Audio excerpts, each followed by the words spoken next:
भारतीय राष्ट्रीय आंदोलन 1929-39। 1929-30 की विश्व आर्थिक मंदी का प्रभाव। राष्ट्रवाद की प्रगति। सविनय अवज्ञा आंदोलन 1930-31। गांधी इरविन पैक्ट तथा द्वितीय गोलमेज सम्मेलन। द्वितीय सविनय अवज्ञा आंदोलन 1932-34। सांप्रदायिक पंचाट एवं पूना पैक्ट 1932। गांधी जी का हरिजन उद्धार कार्यक्रम 1934-39। 1935 का भारत शासन अधिनियम। कांग्रेस सरकारों के 28 महीने एवं उसकी उपलब्धियां 1937-39। कांग्रेस की सरकारों का त्याग पत्र 1939। भारतीय राष्ट्रीय आंदोलन में समाजवाद एवं वामपंथ का बढ़ता हुआ प्रभाव। महिलाओं में जागृति, किसानों में जागृति।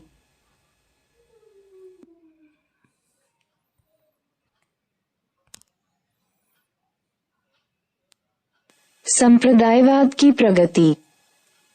1930 के दशक में मुस्लिम जमींदारों को समाजवाद का भय। कांग्रेस की सरकारों का त्याग पत्र 1939। संप्रदायवाद की प्रगति। 1930 के दशक में मुस्लिम जमींदारों को समाजवाद का भय। 1937 में चुनावी परिणामों का संप्रदायवाद पर प्रभाव। सविनय अवज्ञा आंदोलन। सविनय अवज्ञा आंदोलन 1930 तक भारत में आंदोलन की पृष्ठभूमि बनने लगी थी। इसमें निम्नलिखित कारकों का योगदान रहा था। 1. 1930 तक भारत में आंदोलन की पृष्ठभूमि बनने लगी थी। इसमें निम्नलिखित कारकों का योगदान रहा था। 1929-30 की विश्व आर्थिक मंदी ने भारत के विभिन्न सामाजिक वर्गों को प्रभावित किया।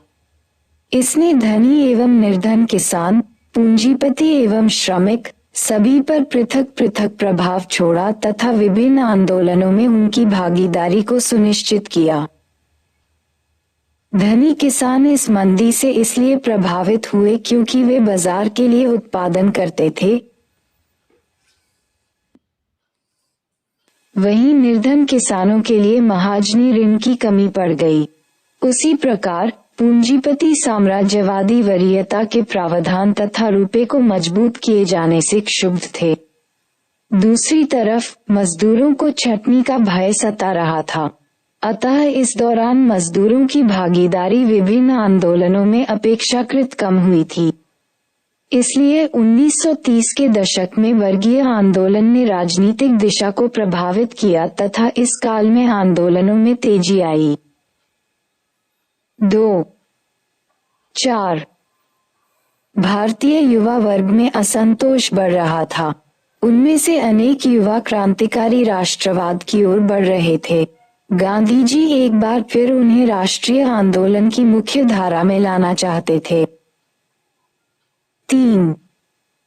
गांधी जी रचनात्मक ग्रामीण कार्यक्रम के माध्यम से कांग्रेस का जनाधार काफी विकसित कर चुके थे और अब वे नए आंदोलन के लिए तैयार थे।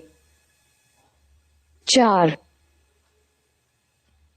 1929 के लाहौर अधिवेशन में कांग्रेस ने पूर्ण स्वराज्य का प्रस्ताव पारित किया तथा अखिल भारतीय कांग्रेस समिति को एक आंदोलन छेड़ने के लिए भी अधिकृत किया। फिर जनवरी 1930 में गांधी ने इरविन के समक्ष 11 सूत्री मांगे रखी, जिनका इरविन द्वारा कोई जवाब नहीं देने पर गांधी ने सविनय अवज्ञा आंदोलन छेड़ने का निर्णय लिया। गांधी जी ने सविनय अवज्ञा आंदोलन की शुरुआत नमक कर कानून के उल्लंघन के साथ करने का निर्णय लिया।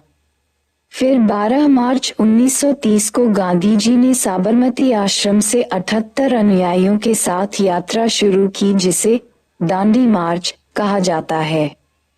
उन्होंने 6 अप्रैल 1930 को दांडी में नमक कानून का उल्लंघन किया। सविनय अवज्ञा आंदोलन में एक व्यापक कार्यक्रम अपनाया गया। उदाहरण के लिए तटीय क्षेत्र में नमक कानून का उल्लंघन, रैयतवाड़ी क्षेत्र में कर रोको आंदोलन, जमींदारी क्षेत्र में चौकीदारी कर रोको आंदोलन, नशीले पदार्थों की बिक्री करने वाले दुकानों के समक्ष धरना आदि। गांधी की गिरफ्तारी के शीघ्र बाद यह आंदोलन भारत के विभिन्न क्षेत्रों में फैल गया। दक्षिण भारत में चक्रवर्ती राजगोपालाचारी ने नमक कानून का उल्लंघन किया।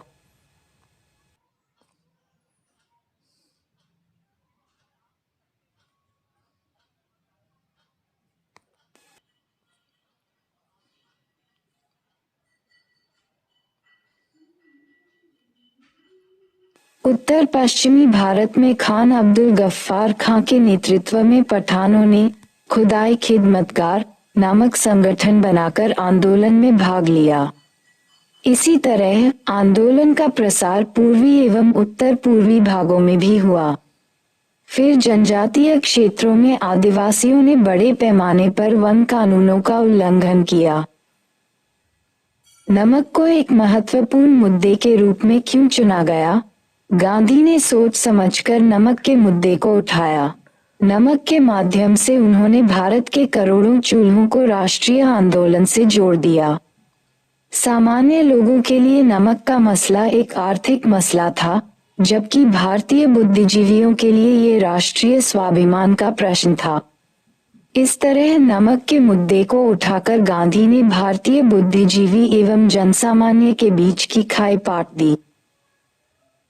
सामाजिक भागीदारी सविनय अवज्ञा आंदोलन में व्यापक जनभागीदारी हुई थी। इसमें असहयोग आंदोलन की तुलना में किसानों की भागीदारी अधिक रही। उसी प्रकार इसमें महिलाओं की भी भागीदारी रही। सबसे बढ़कर असहयोग आंदोलन के विपरीत इसमें पूंजीपति वर्ग की भागीदारी रही, किंतु इसमें छात्रों और बुद्धिजीवियों की भागीदारी आंशिक दिखती है। दूसरी तरफ असहयोग आंदोलन के विपरीत इसमें मजदूरों की भी सीमित भागीदारी रही। इसके अलावा इस आंदोलन में हिंदुओं और मुस्लिमों में वैसी एकता देखने को नहीं मिली जैसी असहयोग आंदोलन के समय दिखाई दी थी। असहयोग आंदोलन एवं सविनय अवज्ञा आंदोलन के मध्य एक मूलभूत अंतर ये था कि असहयोग आंदोलन ने स्वराज को अपना लक्ष्य बनाया था, जबकि सविनय अवज्ञा आंदोलन ने पूर्ण स्वराज को अपना लक्ष्य घोषित किया था। भारतीय पूंजीपति वर्ग द्वारा कांग्रेस पर आंदोलन समाप्त करने के लिए दबाव बनाया जा रहा था, क्योंकि निरंतर श्रमिक हड़ताल, आंदोलन एवं राजनीतिक उथल-पुथल से इस वर्ग को घाटा उठाना पड़ रहा था। दूसरी तरफ मध्य प्रांत, महाराष्ट्र और कर्नाटक क्षेत्र में आदिवासी विद्रोह अनियंत्रित और खतरनाक रूप धारण कर रहे थे। 5 मार्च 1931 को गांधी एवं वायसराय इरविन के मध्य एक समझौता हुआ, जो गांधी-इरविन समझौता के नाम से जाना जाता है। इस समझौते के निम्नलिखित पहलू थे। गांधी जी ने सविनय अवज्ञा आंदोलन को वापस ले लिया। उन लोगों की रिहाई की जाए जिन्होंने हिंसक घटनाओं में भाग नहीं लिया था। उन लोगों को संपत्ति वापस दे दी जाए जिनकी संपत्ति अधिग्रहण के पश्चात किसी तीसरी पार्टी को नहीं बेची गई हो। तटीय क्षेत्र में निवास करने वाले लोगों को अपनी जरूरत को पूरा करने के लिए नमक बनाने की भी अनुमति दी गई। लोगों को शांतिपूर्ण ढंग से नशीले पदार्थों की दुकानों पर धरना देने का भी अधिकार दिया गया। द्वितीय गोलमेज सम्मेलन 1931।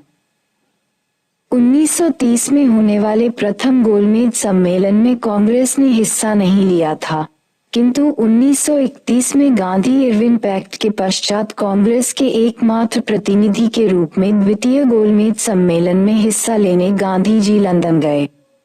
इस सम्मेलन में विभिन्न भारतीय राजनीतिक दलों और गुटों को प्रतिनिधित्व मिला हुआ था। गांधी जी ने उन सबके साथ मिलकर भारत के संवैधानिक मुद्दे को आगे बढ़ाना चाहा, किंतु उन्हें निराशा तब हुई जब उन्होंने ये देखा कि मुस्लिम वर्ग के मॉडल पर दलित वर्ग, एंग्लो इंडियन, भारतीय ईसाई, यूरोपीय समूह सभी पृथक निर्वाचन की मांग करने लगे थे। गांधी ने उन मांगों को ठुकरा दिया। फिर गांधी को गहन निराशा तब हुई जब उन्होंने ये पाया कि रैमजे मैकडॉनल्ड की सरकार कांग्रेस के साथ इस प्रकार का व्यवहार कर रही थी, मानो कांग्रेस भी अन्य भारतीय हित समूहों की तरह केवल एक हित समूह है। अतः गांधी निराश होकर लंदन से वापस आ गए। द्वितीय सविनय अवज्ञा आंदोलन। इधर इरविन की जगह एक अनुदारवादी वायसराय लॉर्ड विलिंगडन का आगमन हो चुका था, जिसने कांग्रेस के प्रति दमनात्मक रुख अपनाया। उसने जवाहरलाल नेहरू तथा खान अब्दुल गफ्फार खान को गिरफ्तार कर लिया था। गांधी ने आने के बाद वायसराय से साक्षात्कार के लिए समय की मांग की, किंतु वायसराय ने उन्हें साक्षात्कार देने से इनकार कर दिया। अब गांधी के पास दूसरा कोई विकल्प नहीं था, अतः उन्होंने एक बार फिर 4 जनवरी 1932 को सविनय अवज्ञा आंदोलन छेड़ दिया। किंतु सरकार पहले से ही तैयार थी, कई प्रकार के दमनात्मक कानून बनाए जा चुके थे, कांग्रेस एक गैर कानूनी संस्था घोषित कर दी गई तथा सरकार का उग्र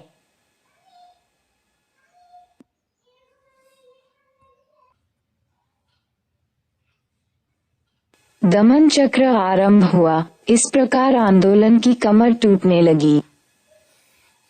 सांप्रदायिक पंचाट तथा पूना पैक्ट। वस्तुतः द्वितीय गोलमेज सम्मेलन में विभिन्न संप्रदायों एवं दलित वर्गों के लिए पृथक निर्वाचन मंडल के विषय पर कोई सहमति नहीं बन पाई थी। अतः इस समस्या के समाधान के लिए ब्रिटिश प्रधानमंत्री रैमजे मैकडॉनल्ड ने 16 अगस्त 1932 को एक घोषणा की, जिसे सांप्रदायिक पंचाट कहा जाता है। मुसलमान, सिख तथा यूरोपियों को पहले से ही पृथक निर्वाचन का अधिकार था। अब इस सांप्रदायिक पंचाट के तहत दलितों को भी हिंदुओं से अलग एक अल्पसंख्यक वर्ग मानकर पृथक निर्वाचन का अधिकार दे दिया गया। ब्रिटिश सरकार के इस निर्णय को गांधी जी ने एक राष्ट्र के रूप में भारत को तोड़ने के लिए ब्रिटिशों का एक षड्यंत्र माना। अतः गांधी जी ने सांप्रदायिक पंचाट का विरोध करने के लिए यरवदा जेल में 20 सितंबर 1932 से आमरण अनशन प्रारंभ कर दिया। मदन मोहन मालवीय की मध्यस्थता में गांधी एवं डॉक्टर अंबेडकर के बीच एक समझौता हुआ, जो पूना समझौता के नाम से जाना जाता है। पूना समझौता के अनुसार अंबेडकर ने पृथक निर्वाचन पद्धति के स्थान पर संयुक्त निर्वाचन पद्धति को स्वीकार कर लिया। इसके बदले केंद्रीय विधान परिषद में दलित वर्ग के लिए सीटों की संख्या में लगभग 18% की वृद्धि की गई तथा प्रांतीय विधान मंडलों में सीटों की संख्या को 71 से बढ़ाकर 148 कर दिया गया। प्रश्न: अपसारी उपागमों एवं रणनीतियों के होने के बावजूद महात्मा गांधी और डॉक्टर भीमराव अंबेडकर का दलितों की बेहतरी का एक समान लक्ष्य था। स्पष्ट कीजिए। यूपीएससी 2015। प्रश्न विश्लेषण है। ये प्रश्न अपने स्वरूप में हाइपोथेटिकल है। कीवर्ड्स हैं अपसारी, उपागम, रणनीतियों, महात्मा गांधी, भीमराव अंबेडकर, दलितों की बेहतरी, लक्ष्य। स्पष्ट उत्तर: जब हमारे समक्ष दलित वर्ग के उत्थान का मुद्दा आता है तो हमारे मस्तिष्क में गांधी एवं अंबेडकर दोनों की छवि उभरती है। दोनों आजादी को दलित वर्ग की दहलीज तक पहुंचाना चाहते थे, यद्यपि उनके सोचने के अंदाज तथा काम करने की पद्धति में अंतर था। इसे निम्नलिखित बिंदुओं के माध्यम से समझा जा सकता है। अंबेडकर दलित वर्ग के उत्थान के लिए आर्थिक पुनर्वितरण को आवश्यक मानते थे। उनका विचार था कि जब तक दलित लोग आर्थिक रूप से स्वावलंबी नहीं होंगे, तब तक वे सामाजिक शोषण से मुक्त नहीं हो सकेंगे। वहीं गांधी जी का मानना था कि अस्पृश्यता की समस्या सामाजिक मुद्दा है, इसलिए सामाजिक मोर्चे पर ही उसका हल ढूंढा जाना चाहिए। उसी तरह अंबेडकर का मानना था कि दलित वर्ग का उत्थान तभी होगा जब दलित वर्ग में अपने अधिकारों के प्रति सजगता होगी, परंतु गांधी जी सवर्णों में करुणा का भाव जगाकर दलितों की दशा सुधारना चाहते थे। इसलिए दोनों अपनी सोच तथा अनुभव के आधार पर काम करते रहे।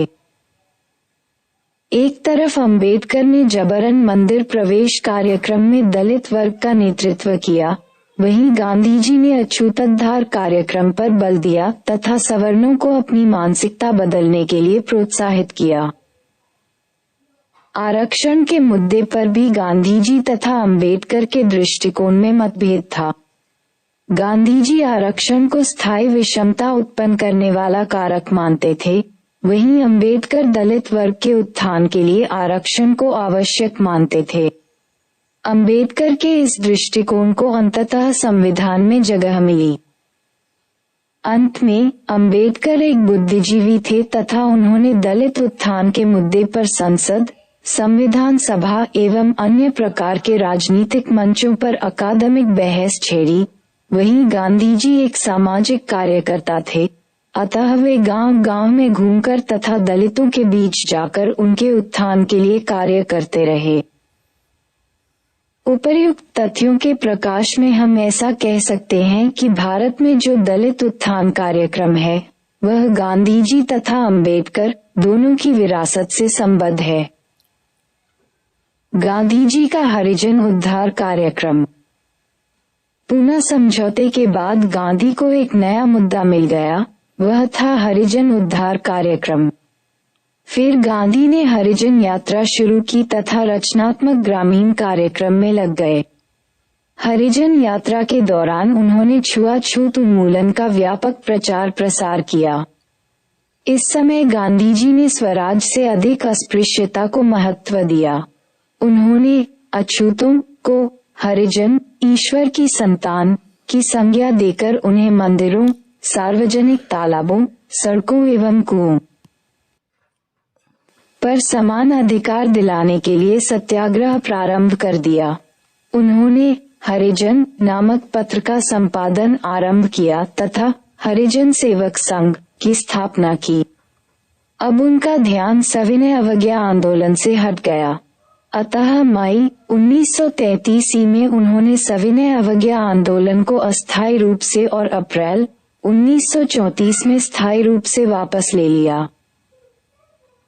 प्रश्न: ब्रिटिश के विरुद्ध गांधीवाद सबसे खतरनाक हथियार सिद्ध हुआ? टिप्पणी कीजिए। प्रश्न विश्लेषण है। ये प्रश्न अपने स्वरूप में हाइपोथेटिकल है। इसमें निम्नलिखित कीवर्ड्स हैं: विरुद्ध, गांधीवाद, खतरनाक हथियार। टिप्पणी: उत्तर पश्चिम साम्राज्यवाद की संपूर्ण संस्कृति हिंसा पर आधारित थी। प्रशासन एवं आंतरिक सुरक्षा धन शक्ति पर आधारित थी। उत्पादन प्रणाली प्रतिस्पर्धा पर आधारित थी और पूंजीवादी बाजार के विस्तार में भी युद्ध एवं संघर्ष का सहारा लिया जाता था। इस क्रम में साम्राज्यवादी शक्तियों के द्वारा अत्याधुनिक हथियारों के समक्ष गांधीवाद सबसे खतरनाक हथियार सिद्ध हुआ, क्योंकि साम्राज्यवादी शक्ति के पास उसकी कोई काट नहीं थी। इसे निम्नलिखित बिंदुओं के माध्यम से समझा जा सकता है। गांधी जी के अहिंसा एवं सत्याग्रह के विचार ने सभी वर्गों जैसे किसान, जमींदार, व्यापारी, बच्चों एवं महिलाओं आदि को आकर्षित किया और राष्ट्रीय आंदोलन को मजबूत किया। इस प्रकार गांधी जी ने इसके माध्यम से एक वैकल्पिक राजनीति की शुरुआत की। गांधी जी की यह पद्धति ब्रिटिश साम्राज्यवाद के विरुद्ध सबसे खतरनाक हथियार सिद्ध हुई। इन्होंने व्यक्तिवाद से बढ़कर वर्ग समन्वय पर बल दिया ताकि जनशक्ति को बढ़ाया जा सके। गांधी जी की स्वराज की अवधारणा भी विलक्षण थी। उन्होंने इसके माध्यम से नैतिक स्वतंत्रता पर बल दिया। उन्होंने 1909 में लिखित हिंद स्वराज नामक पुस्तक में स्वराज शब्द को स्पष्ट करने का प्रयास किया। गांधी जी ने पश्चिम की उपभोक्तावादी संस्कृति की खुलकर आलोचना की और पश्चिम के विपरीत ग्राम स्वराज पर बल दिया तथा विकेंद्रीकृत प्रशासन का मॉडल प्रस्तुत किया। इन्होंने रचनात्मक ग्रामीण कार्यक्रम के माध्यम से लाखों गांवों को कांग्रेस की राजनीति से जोड़ा। सबसे बढ़कर गांधीवाद ने दुनिया के शोषित एवं वंचित लोगों को साम्राज्यवादी शक्ति के विरुद्ध लड़ने के लिए अहिंसा एवं सत्याग्रह के रूप में एक कारगर हथियार दिया। उदाहरण स्वरूप यूएसए के अश्वेत नेता मार्टिन लूथर किंग, दक्षिण अफ्रीका के नेता नेल्सन मंडेला आदि ने गांधीवादी तरीके को अपनाया। इस प्रकार गांधीवादी विचारधारा ब्रिटिश साम्राज्यवाद के खिलाफ सबसे खतरनाक हथियार सिद्ध हुई।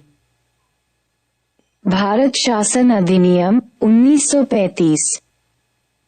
गोलमेज सम्मेलन के पश्चात सरकार द्वारा 1935 ई का एक्ट लाया गया।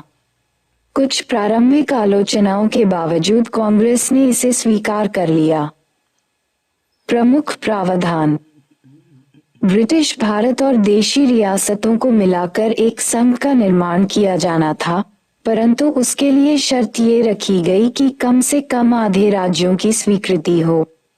चूंकि ये स्वीकृति नहीं मिली, इसलिए व्यवहार में ये संघ अस्तित्व में नहीं आया। प्रांतों में द्वैध शासन को समाप्त कर प्रांतीय स्वायत्तता लागू की गई, अर्थात प्रांतों में उत्तरदायी सरकार की स्थापना की जानी थी। परंतु इस अधिनियम के अनुच्छेद -93 के अधीन गवर्नर को अत्यधिक विवेकाधीन शक्तियां दी गई थीं। मताधिकार का विस्तार हुआ। धनी एवं मझोले किसानों को मताधिकार मिला। यहाँ ब्रिटिश सरकार का उद्देश्य किसानों को अपनी ओर खींचकर कांग्रेस का जनाधार कमजोर करना था।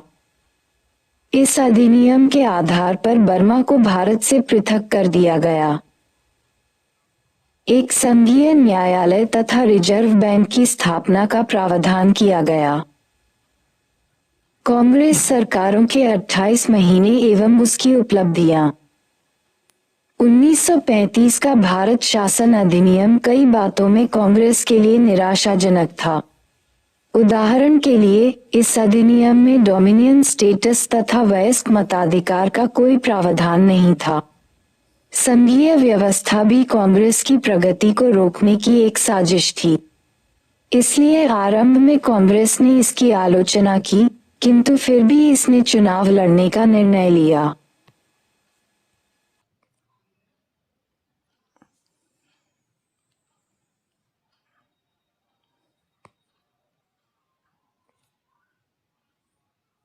उन्नीस सौ 1937 के चुनाव में कांग्रेस को व्यापक सफलता मिली।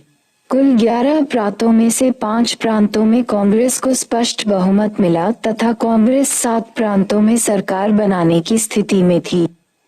ये प्रांत थे बिहार, मध्य प्रांत, संयुक्त प्रांत, उत्तर पश्चिम सीमा प्रांत, मद्रास, बॉम्बे तथा उड़ीसा।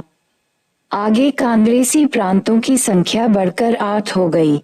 इन प्रांतों में कांग्रेसी मंत्रिमंडल ने अपना पदभार संभाला, किंतु तभी कांग्रेस के अंतर्गत वामपंथी तथा दक्षिणपंथी गुट के बीच सरकार बनाने के मुद्दे पर विवाद आरंभ हो गया।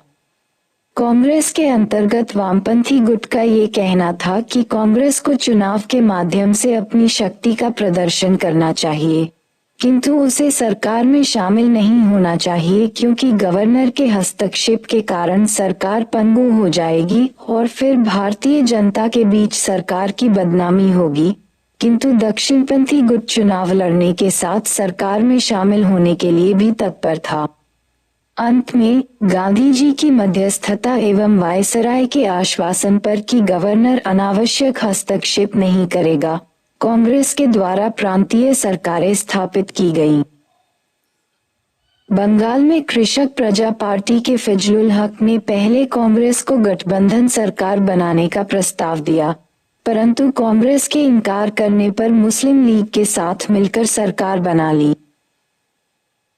कांग्रेस ने अपने शासन के 28 माह में अपने घोषणा पत्र में किए गए वायदे को निभाने का प्रयत्न किया। कांग्रेस अध्यक्ष सुभाष चंद्र बोस ने 1938 में राष्ट्रीय योजना समिति नियुक्त की थी। इसके माध्यम से कांग्रेस की सरकारों ने योजना के विकास में हाथ बटाने के प्रयास किए। जेल से राजनीतिक कैदियों की रिहाई, प्रांतों में किसानों की सुरक्षा के लिए रैयतवाड़ी कानून बनाना, प्रेस की आजादी के संरक्षण को लागू किया गया। शिक्षा के विकास के लिए वर्धा बेसिक शिक्षा योजना लाई गई, जिसे मुस्लिम लीग एवं हिंदू महासभा ने अस्वीकार कर दिया। कांग्रेस की सरकारों का त्यागपत्र। सितंबर 1939 में द्वितीय विश्व युद्ध आरंभ होने के पश्चात ब्रिटिश सरकार ने भारतीय दलों के साथ विचार विमर्श किए बिना भारत को एक युद्धरत राष्ट्र घोषित कर दिया। अतः कांग्रेस द्वारा इसका व्यापक विरोध आरंभ हुआ। गांधी ने ये स्पष्ट कर दिया कि प्रथम विश्व युद्ध की तरह इस बार भारतीय जनता ब्रिटिश सरकार को बिना शर्त समर्थन नहीं देगी। गांधी के नेतृत्व में कांग्रेस का ये कहना था कि सरकार को 2 मांगें अविलंब पूरी करनी चाहिए। प्रथम, केंद्र में उत्तरदायी सरकार जैसा कोई प्रावधान हो। दूसरे, युद्ध के शीघ्र बाद भारतीयों के द्वारा निर्मित एक संविधान सभा का प्रावधान हो। चूंकि सरकार ने इस पर कोई स्पष्ट आश्वासन नहीं दिया, अतः नवंबर 1939 तक कांग्रेस की प्रांतीय सरकारों ने त्यागपत्र दे दिया। फिर कांग्रेस तथा सरकार के बीच विवाद आरंभ हो गया। जिस दिन कांग्रेसी सरकार ने त्यागपत्र दिया था, उस दिन को मुस्लिम लीग ने मुक्ति दिवस के रूप में मनाया। मुस्लिम लीग के साथ अंबेडकर और उनकी पार्टी ने भी मुक्ति दिवस मनाने में सहयोग दिया। भारतीय राष्ट्रीय आंदोलन में समाजवाद एवं वामपंथ का बढ़ता हुआ प्रभाव। 1920 तथा 1930 के दशक में भारतीय राष्ट्रीय आंदोलन पर एक शक्तिशाली वामपंथी प्रभाव महसूस किया गया। इस प्रभाव से राष्ट्रीय आंदोलन के चरित्र में ही परिवर्तन हो गया। अब तक कांग्रेस का मुख्य लक्ष्य जहां राजनीतिक स्वतंत्रता प्राप्त करना था, वहीं अब सामाजिक तथा आर्थिक स्वतंत्रता की मांग भी की जाने लगी। समाजवाद, उत्पादन एवं वितरण के साधन पर सामूहिक नियंत्रण। वर्ग संघर्ष, वर्ग समन्वय के माध्यम से। यूटोपियन समाजवाद, हिंसक क्रांति, मार्क्सवाद, वैज्ञानिक समाजवाद। प्रजातांत्रिक पद्धति से। प्रजातांत्रिक समाजवाद। निम्नलिखित कारणों से समाजवाद को प्रेरणा मिली। 1. भारत में वामपंथी विचार के उद्भव एवं प्रसार के पीछे मुख्य प्रेरक शक्ति 1917 की रूसी क्रांति को माना जाता है। 7 नवंबर 1917 को लेनिन के नेतृत्व में बोल्शेविक पार्टी ने जार के निरंकुश शासक को उखाड़ फेंका तथा रूस में विश्व के पहले समाजवादी राज्य की स्थापना की घोषणा की। रूस द्वारा शासन व्यवस्था में सर्वहारा को महत्वपूर्ण स्थान देने से उपनिवेशों की शोषित जनता में यह विचारधारा काफी लोकप्रिय हुई। 2. असहयोग आंदोलन को अपेक्षित सफलता नहीं मिलने से निराश युवा वर्ग को मार्क्सवाद एक वैकल्पिक एवं तीव्र स्वतंत्रतागामी मार्ग लगा। इसके अतिरिक्त युवाओं का एक वर्ग गांधीवादी समाधान से संतुष्ट नहीं था। 3. 1929-30 की विश्व आर्थिक मंदी ने भी पूंजीवादी अर्थव्यवस्था की कमजोरी को उद्घाटित कर दिया। इस विश्वव्यापी मंदी से जिस प्रकार सोवियत रूस ने स्वयं को बचाए रखा, इससे भी साम्यवादी विचारधारा को लोकप्रियता मिली। भारतीय राजनीति में समाजवादी एवं वामपंथी आंदोलन। कम्युनिस्ट आंदोलन। सर्वप्रथम MM राय ने 1920 ई में ताशकंद में भारतीय कम्युनिस्ट पार्टी की स्थापना की थी। किंतु भारत में औपचारिक रूप से कम्युनिस्ट आंदोलन की शुरुआत 1925 में कानपुर से हुई, जब एम सिंगारवेलु की अध्यक्षता में कम्युनिस्ट पार्टी की अखिल भारतीय बैठक हुई। इसमें श्रीपद अमृत डांगे, नेली सेनगुप्त, मुजफ्फर अहमद, शौकत उस्मानी आदि शामिल हुए। कम्युनिस्ट पार्टी ने कांग्रेस के साथ मिलकर काम करने का निर्णय लिया। उसका उद्देश्य था कांग्रेस की नीति को वामपंथ की दिशा में मोड़ना। कम्युनिस्टों के द्वारा श्रमिक एवं किसान पार्टी का गठन किया गया। इस प्रकार कम्युनिस्ट पार्टी के द्वारा राष्ट्रीय आंदोलन में एक नए वामपंथी रुझान को प्रोत्साहन दिया गया। कांग्रेस समाजवादी दल (सीएसपी) 1933 में कांग्रेस के कुछ नेताओं ने नासिक जेल में एक कांग्रेस समाजवादी पार्टी गठित करने का निर्णय लिया। ये पार्टी कांग्रेस के अंतर्गत ही कार्य करती। फिर 1934 में कांग्रेस समाजवादी पार्टी का गठन हुआ। इसके कुछ महत्वपूर्ण नेता आचार्य नरेंद्र देव, जयप्रकाश नारायण, अन्नपूर्णानंद सिंह, मीनू मसानी, अशोक मेहता आदि थे। जवाहरलाल नेहरू ने इस पार्टी को आशीर्वाद जरूर दिया, लेकिन वे इसके सदस्य नहीं बने। इस पार्टी का लक्ष्य था संगठन एवं विचारधारा के स्तर पर कांग्रेस को समाजवाद की ओर मोड़ना। विचारधारा के स्तर पर कांग्रेस को रूपांतरित करने का अर्थ था कांग्रेस जनों को धीरे धीरे इस बात के लिए राजी करना कि वे स्वतंत्र भारत की प्राप्ति के लिए समाजवादी दृष्टिकोण अपनाएं तथा वर्तमान आर्थिक मुद्दों पर अपना रुख किसानों और मजदूरों के पक्ष में रखें। संगठन के स्तर पर रूपांतरण का अर्थ था ऊपर से नेतृत्व का परिवर्तन, क्योंकि इस पार्टी के नेता मानते थे कि वर्तमान नेतृत्व जनता के संघर्ष को चरम तक ले जाने में अक्षम है। कांग्रेस पर समाजवादी विचारधारा से प्रेरित युवा नेताओं का प्रभाव।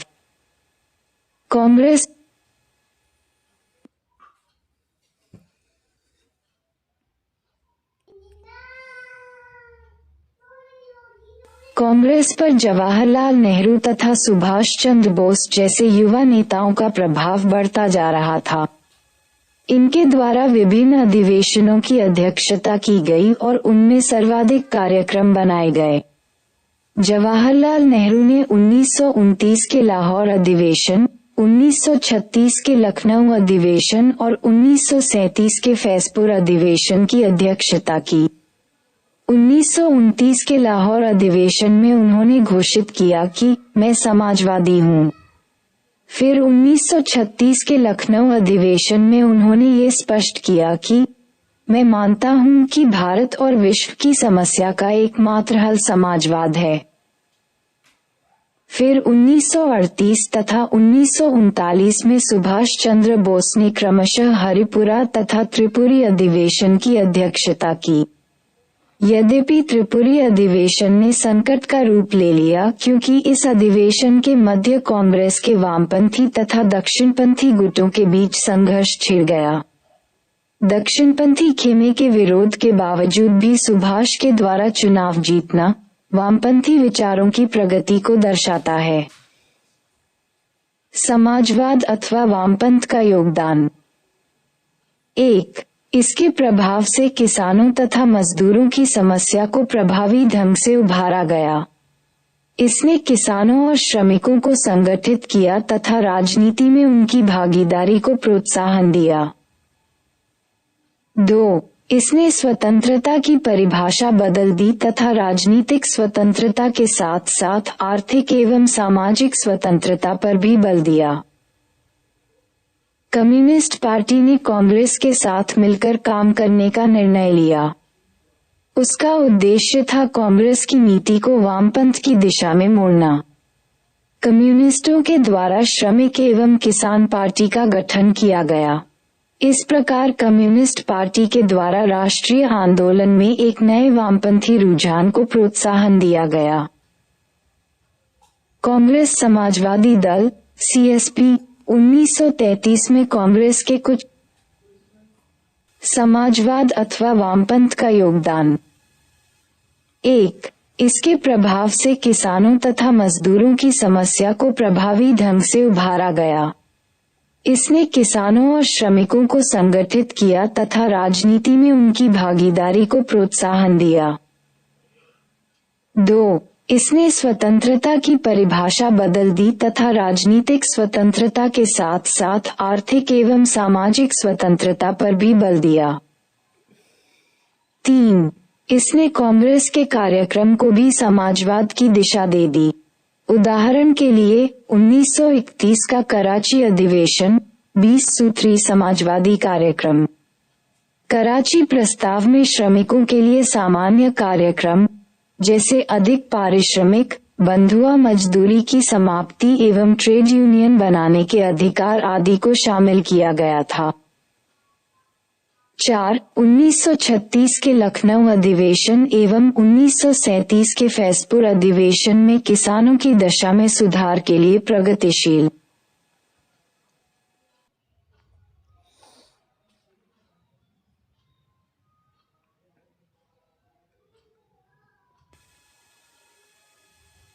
कृषि कार्यक्रम लाए गए। 1938 के हरिपुरा अधिवेशन में योजना समिति का गठन हुआ। इसका अध्यक्ष जवाहरलाल नेहरू को बनाया गया। 5. महिलाओं के अधिकारों की रक्षा तथा राजनीति में धर्मनिरपेक्षता की बात लाना कम्युनिस्टों की सर्वाधिक महत्वपूर्ण उपलब्धियों में से एक थी। सीमाएं। 1. भारतीय कम्युनिस्ट पार्टी के नेताओं ने चीन के कम्युनिस्ट नेताओं की तरह व्यवहारिक दृष्टिकोण नहीं अपनाया, अर्थात उन्होंने भारतीय परिस्थितियों के अनुकूल रणनीति नहीं अपनाई, बल्कि हमेशा मॉस्को एवं लंदन से ही निर्देशित होते रहे। 2. कांग्रेस समाजवादी दल ने अपना पहला लक्ष्य राष्ट्रवाद को बनाया और फिर समाजवाद को। 3. संकट के समय भी विभिन्न समाजवादी संगठन संयुक्त मोर्चा बनाने में विफल रहे। उदाहरण के लिए त्रिपुरी संकट। इस संकट के समय न केवल कांग्रेस समाजवादी दल एवं नेहरू ने सुभाष का साथ छोड़ दिया था, वरन समाजवादी दल ने भी सुभाष को किनारे कर दिया था। 4. जब तक भारत में कम्युनिस्ट आंदोलन आरंभ हुआ, तब तक गांधी जी के नेतृत्व में एक सशक्त बुर्जुआ आंदोलन स्थापित हो चुका था। अतः भारत में कम्युनिस्टों के लिए गांधीवाद भी एक बड़ी चुनौती बना रहा। महिलाओं में जागृति। डॉक्टर सरोजिनी नायडू एवं श्रीमती एनी बेसेंट के प्रयास से महिला मताधिकार के मुद्दे को प्रोत्साहन मिला था। प्रांतीय विधान मंडलों के चुनाव में महिलाओं को मताधिकार 1930 तक मिल चुका था। फिर 1935 में केंद्रीय विधान मंडल में महिलाओं को मताधिकार मिला तथा उनके लिए सीटें भी आरक्षित की गईं।